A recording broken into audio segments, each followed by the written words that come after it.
Jungle.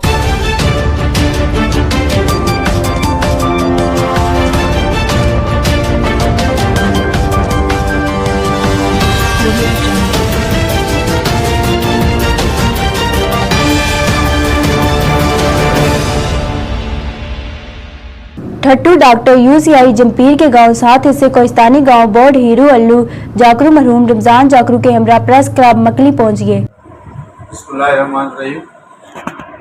आज साले मीरान साहब जो जेको छोकिरो एक्सीडेंट थियो राति जो तक़रीबन 11 खां 12 जे दरमियान उहो एक्सीडेंट थियो ऐं एतिरा ॾींहं गुज़री विया, तक़रीबन 2 हफ़्ता थी विया आहिनि, अञा ताईं का पेशरफ़्त न आहे थी।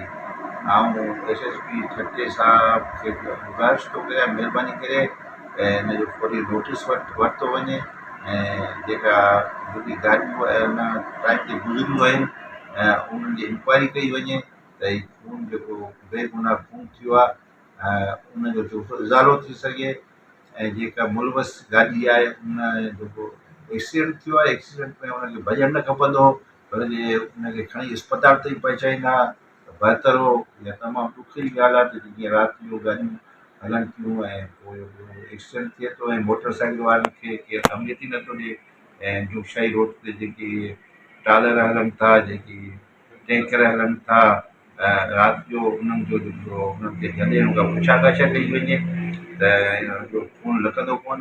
इंशा ताला SP साहब खे गुज़ारिश थो करियां उहो पाण नोटिस वठनि ऐं जेको साले मीराणी साहब जे छोकिरे जो एक्सीडेंट थियो आहे उनमें मुलवस जवाबदार आहिनि, गाॾी आहे उनखे गिरफ़्तार करे कानून जे कटहरे में आंदो वञे।